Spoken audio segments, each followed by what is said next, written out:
জীবন বাত হেৰাই ঠিকনা দিন আহে দিন যায় বিচাৰি ফুৰিছো জীৱন বাত পুৱা নপুৱাৰ আধৰুৱা ছবি জোনাক বিচাৰি আজি অমানিশা ৰাতি নামি আহিছে অমানিশা অমানিশা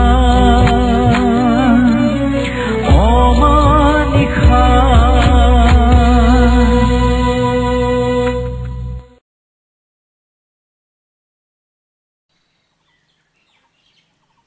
ৰাজীৱ দা কিন্তু এজন বৰ ভাল মানুহ দেই হয় দে তেখেতে কিন্তু দুখীয়া মানুহ সহায় কৰি বৰ ভাল পায় সঁচাকে তেখেতে আমাৰ এগৰাকী সদস্য হয় নাম লওঁতে দাদা আহি পালে দেখোন good morning good morning good morning good morning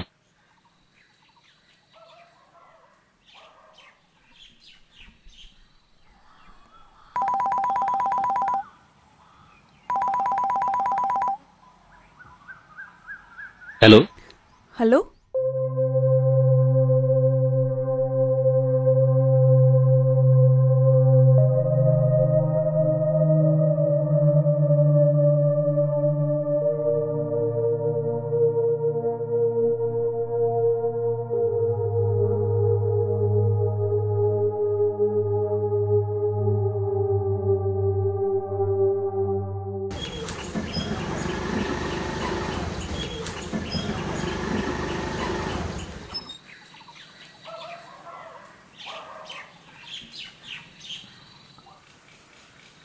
Meghali Rajiv আহক ভিতৰলৈ আহক মই দেউতাক কিবা এটা খুৱাই আছিলো আহক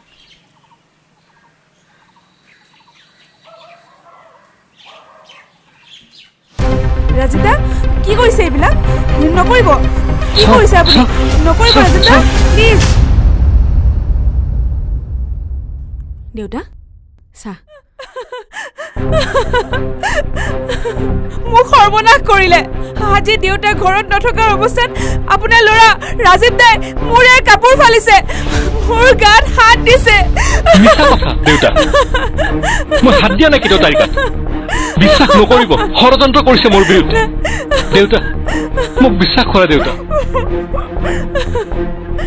পৰি মোক বিশ্বাস কৰা চুপ থাকা মনে মনে থাক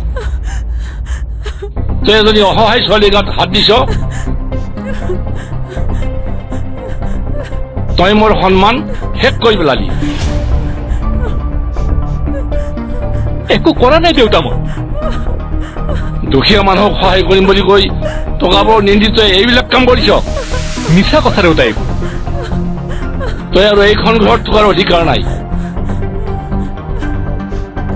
গুচি যোৱা তুমিতো বিশ্বাস কৰা পৰি মোক মই এনেকুৱা কাম কৰিব পাৰো নেকি কোৱা তুমি এয়া ষড়যন্ত্ৰ মোৰ এগেইনষ্টত মই কৰা নাই এইবোৰ কাম পৰি পৰি শুনাছ তুমি মোৰ মোবাইলত সব প্ৰমাণ আছে এয়া চাওক এয়া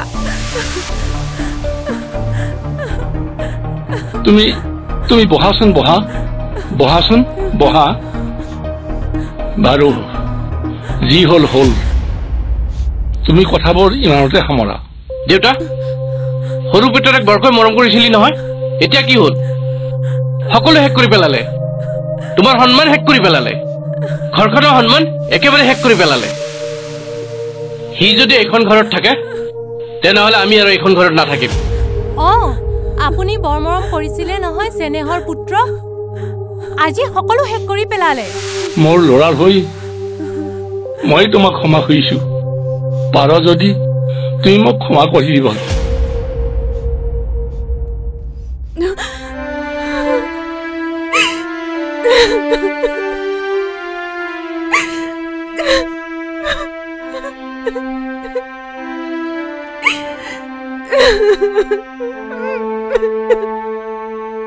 পৰি তুমি তো মোক বিশ্বাস কৰা তুমি যদি মোক বিশ্বাস নকৰা কোনে বিশ্বাস কৰিব কোৱা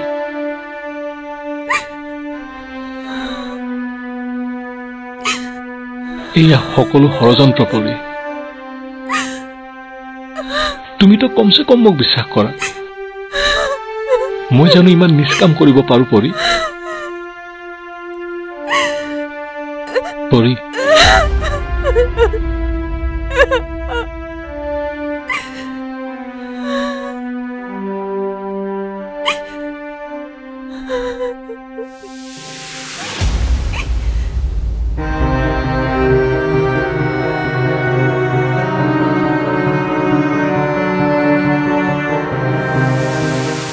বাৰু এটা কথা কোৱাচোন তুমি মোক লৈ কিমান সুখী এগাল মান সুখী হল সঁচাই কৈছো মই তোমাক পাই বহুত বেছি সুখী মোক বুজি পোৱা মোক মৰম কৰা তোমাৰ দৰে মানুহ এজন পাইছো এজনী ছোৱালীক জীৱনত ইয়াতকৈ বেছি আৰু একোৱেই নালাগে মই তোমাৰ লগত বহুত বেছি সুখী হ'ব হ'ব ইমান প্ৰশংসা কৰিব নালাগে কিন্তু ভয় লাগে জানা কি এই যে দাদা বহুতক লৈ মোৰ বৰ চিন্তা সিহঁতে কেৱল টকা টকা টকা লৈ ব্যস্ত দাদা আগতে তেনেকুৱা নাছিল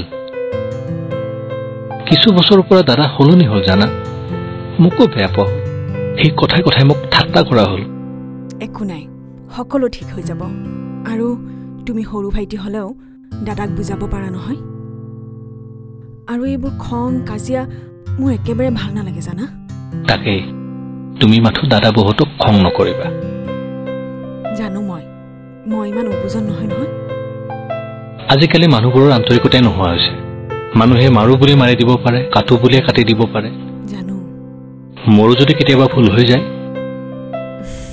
মোৰ তোমাৰ ওপৰত সম্পূৰ্ণ ভৰসা আছে তুমি কেতিয়াও তেনেকুৱা কাম নকৰা যাও বলা তোমাৰ আৰু বজাৰো আছে নহয় বলে যাও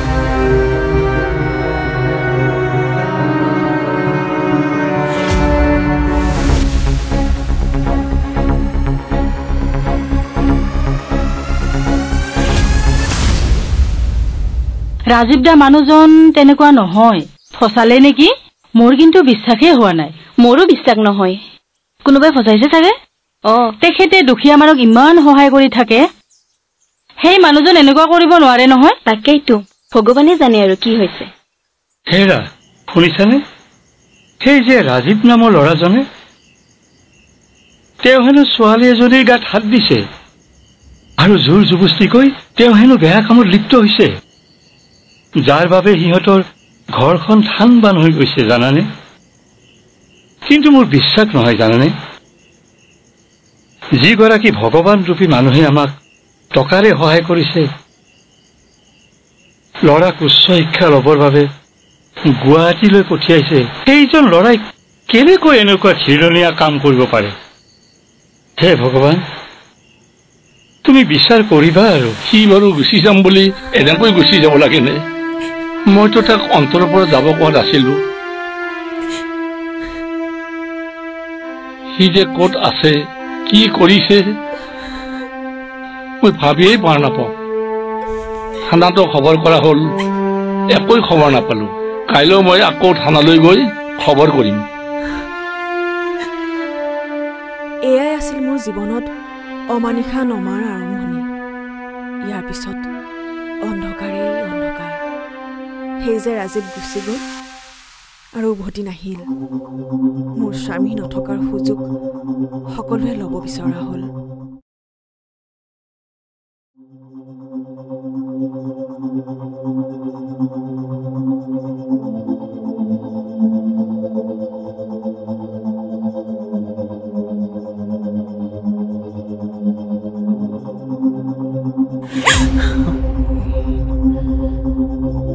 তই মই মানে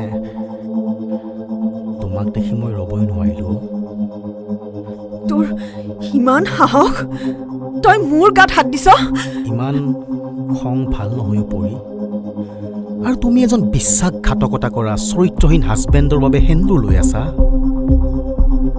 মানে আৰু মইতো কোৱা নাই তুমি মোৰ সৈতে অবৈধ সম্পৰ্ক কৰা মই তোমাক বিয়া পাতিব বিচাৰো আৰু চাবা মোৰ লগত বিয়া হ'লে তোমাক কোনো বেয়া চকুৰে চাব নোৱাৰিব ঐ তই মোক কি বুলি ভাবিছ হা কি বুলি ভাবিছ এই দেচোন কি আৰু কি কৈছা শুনাচোন পৰি মই কিবা বেয়া কথা কৈছো নেকি কোৱাচোন কি হ'ল ভাইটি কিয় ধৰি আনিছা এৰি দিয়া দেখিছানে বাইদেউ ভিন্দৌ ই মোৰ গাত হাত দিছে আৰু বিয়াৰ প্ৰস্তাৱো দিছে মই কি ভুল কথা ক'লো কোৱাচোন মই হেনো ইয়াৰ লগত বিয়া হ'ব লাগে ৰবা পৰি ই একো ভুল কথা কোৱা নাই তুমি যদি এইখন ঘৰত থাকিব বিচাৰিছা তুমি এটা নতুন সম্পৰ্ক লৈহে থাকিব লাগিব নহলে ইয়াৰ পৰা যাব লাগিব বৌ মই এইখন ঘৰৰ সৰু বোৱাৰী এইখন ঘৰত মোৰো অধিকাৰ আছে তুমি এইখন ঘৰৰ বোৱাৰী আছিলা কিন্তু এতিয়া নহয় এইখন ঘৰত যেনেকৈ ভাইটিৰ অধিকাৰ নাই তেনেকৈ তোমাৰো অধিকাৰ নাই আমি জানো ইয়াত তোমাৰ কোনো দুখ নাছিল সেয়ে সমীৰৰ পত্নী হিচাপে তোমাক আকলিয়াই লোৱাত আমাৰ কোনো আপত্তি নাই এতিয়া সিদ্ধান্তটো তোমাৰ এটা নতুন জীৱন আৰম্ভ কৰিবা সমাজত নিজকে কি বুলি পৰিচয় দিবা হয় ভিতৰ নহয় বাহিৰ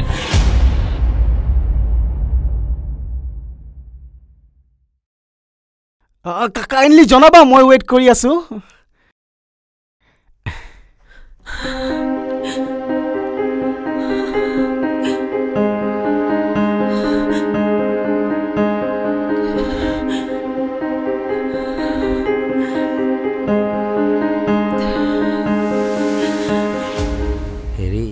বাইদেউ ভিন্দৌ মোৰ বিয়াৰ খৰচ কিন্তু সকলো তোমালোকে বহন কৰিব লাগিব মই তোমালোকৰ বাবে ইমানখিনি কষ্ট কৰিছো হ'ব হ'ব তই বাৰু আমাক ক'ব লাগেনে আমি আগৰে পৰা ভাবি থৈছো সেইকাৰণেতো মই তোমালোকৰ বাবে জীৱনটো দিব পাৰো জানানে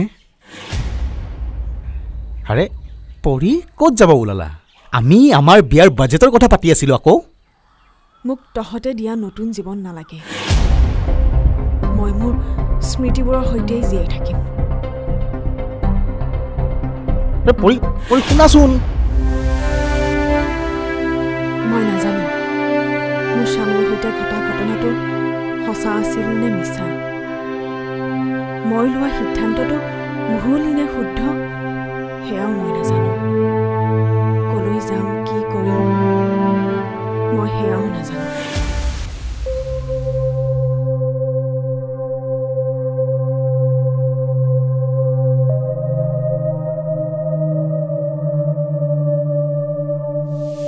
দেউতা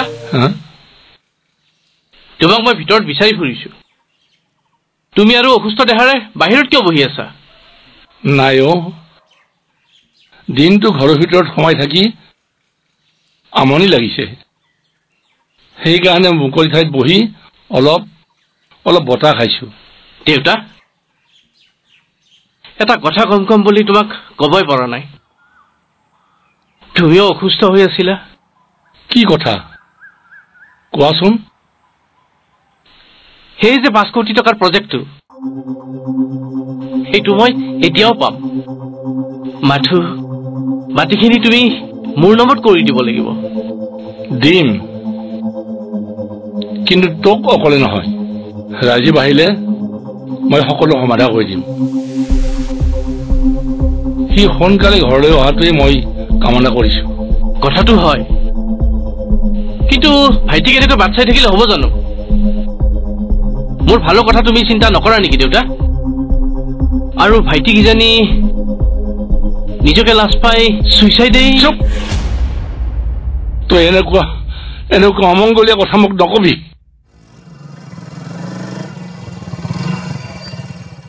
অমিয় খুৰা আহক বহক বহ আপোনালোকে কথা পাতক মই আহিছো মোৰ কাম আছে ঠিক আছে বাৰু কি হে বন্ধু মাজতে ফোন কৰিছিলো ফোনটো আকৌ ডাঙৰ পৰা ধৰিলে কলে তই বোলে অকমান অসুস্থ সেয়ে ভাবিলো বোলো এবাৰ খবৰটোকে লৈ যাওঁ ভালেই কৰিলা গাটো এই ভাল এই বেয়া ইফালে সৰু ল'ৰাৰ চিন্তাই বৰকৈ আমনি কৰিছে সি এনেকুৱা বেয়া কাম কৰিব বুলি মই কেতিয়াও ভবা নাছিলো কি হ'ল কেনেকৈ হ'ল মই ভাবিয়েই পাৰ নোপোৱা হৈছো। যি হ'ল হ'ল, তাকে ইমান ভাবি থাকিব নালাগে। ভাবি থাকিলে নিজৰহে কষ্ট। এৰা, কথাটো হওঁতে হয়, কিন্তু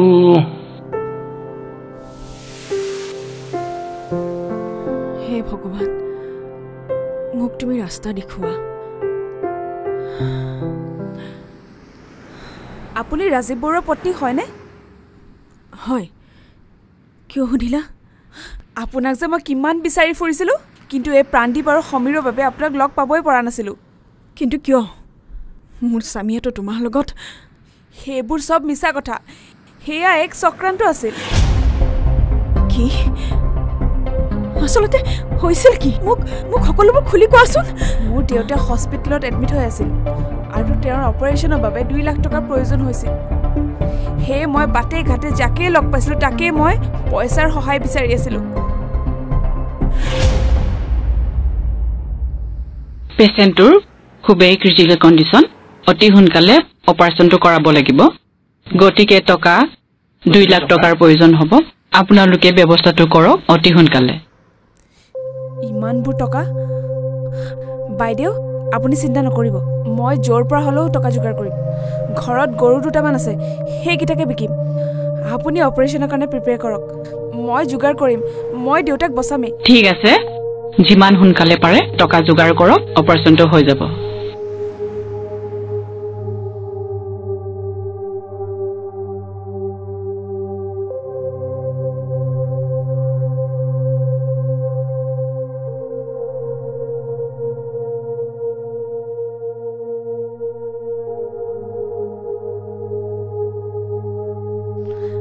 দাদা, কোৱাচোন। হেল্প এটা কৰিব নেকি? মোৰ দেউতা এডমিট হৈ আছে, আজি ইমাৰ্জেঞ্চি অপাৰেশ্যন কৰিব লাগে। মোক 2 লাখ টকাৰ প্ৰয়োজন হৈছে, আপুনি দিব পাৰিব নেকি? আচলতে মোৰেই মানুহজনী ইয়াত এডমিট হৈ আছে, টকাৰ মোৰেই খুব প্ৰয়োজন। মই আপোনাক য'ৰ পৰা হ'লেও যোগাৰ কৰি দিম। লাগিলে ঘৰৰ গৰু ছাগলী সকলো বিক্ৰী কৰি হ'লেও মই উভতাই দিম। আপুনি প্লিজ মোৰ দেউতাক বচাওক। বাৰু তুমি চোৱাচোন, কোনোবা সহায় কৰিব পাৰে নেকি? ঠিক আছে দিয়ক।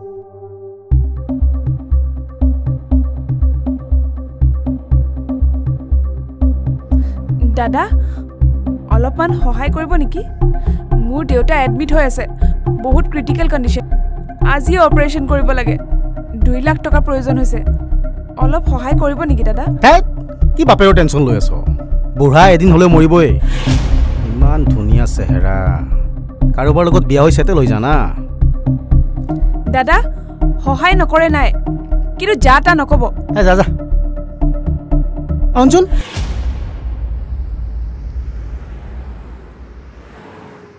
অফাৰ এটা আছে, তোৰ সকলো প্ৰব্লেম ছল্ভ হৈ যাব।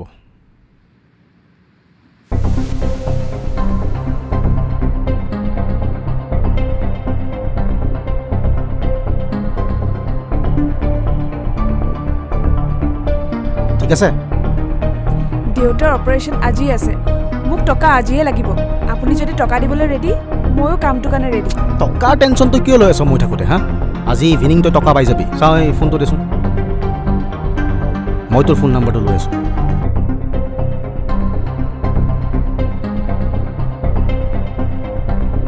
তোৰ নাম্বাৰটো ল'লোঁ, মই ইভিনিং ফোন কৰিম, তোক লগ কৰিম আৰু পইচা দি দিম। ঠিক আছে? যা, এতিয়া বাটে ঘাটে ঘূৰি ফুৰিব নালাগে, ভিতৰত যা বাপেৰৰ ওচৰত। ইয়াহু, কাম হৈ গ'ল।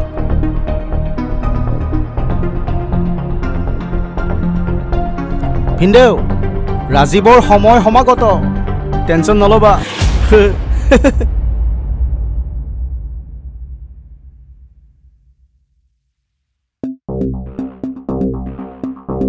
এয়া চা, তোৰ বাবে টকা এৰেঞ্জ কৰিলোঁ, কিন্তু গোটেইখিনি টকাটো একেলগে নাপাওঁ।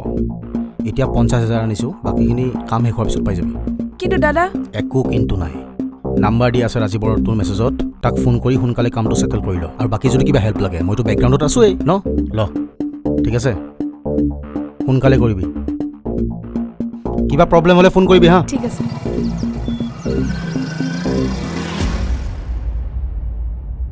হেল্ল'। হেল্ল', ৰাজীৱ দা, মই মেঘালীয়ে কৈছোঁ। মেঘালী, কোৱা। মই বহুত ডাঙৰ বিপদ এটাত পৰিহে আপোনাক কল কৰিছোঁ। দেউতাৰ প্ৰেছাৰ উঠি পৰি গ'ল, ওচৰত কোনো মানুহে নাই আপুনি প্লিজ আহক না ঠিক আছে মই গৈ আছো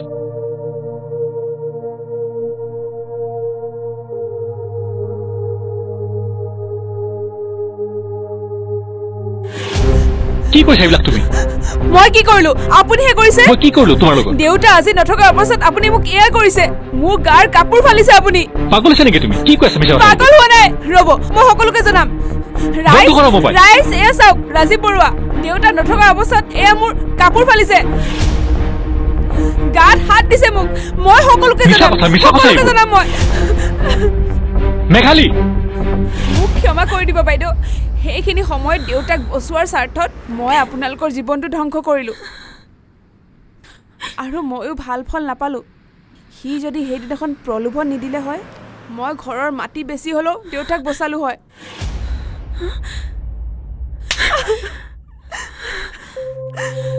তোমাৰ যদি মাটি বিক্ৰী কৰিব পৰা সুবিধা আছিলেই আমাৰ জীৱনবোৰ কিয় ধ্বংস কৰিলা হেয়াইতো মোৰ ভুল হ'ল বাইদেউ যদি সমীৰে মোৰ হতুৱাই কামটো নকৰিলেহেঁতেন বেলেগৰ হতুৱাই কামটো কৰাই আপোনালোকৰ জীৱনটো ধ্বংস কৰিলেহেঁতেন তুমি এই কথাখিনি আইন সমাজ আৰু মিডিয়াৰ আগত ক'ব পাৰিবা পাৰিম বাইদেউ ঠিক আছে ব'লা তেনেহ'লে আহা মোৰ লগত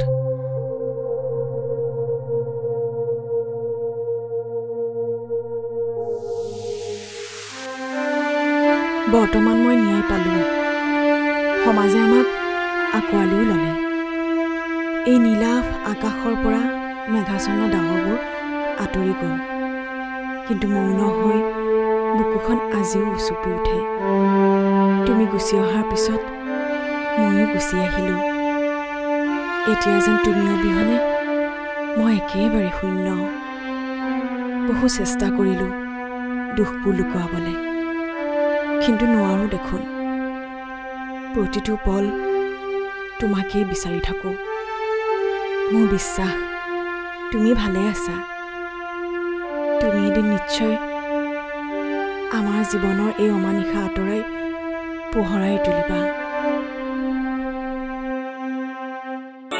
জীৱন বাট হেৰাই ঠিকনা দিন আহে দিন যায় বিচাৰি ফুৰিছো জীৱন বাট পুৱা নোপোৱাৰ আধৰুৱা ছবি জোনাক বিচাৰি আজি অমানিশা ৰাতি নামি আহিছে অমানি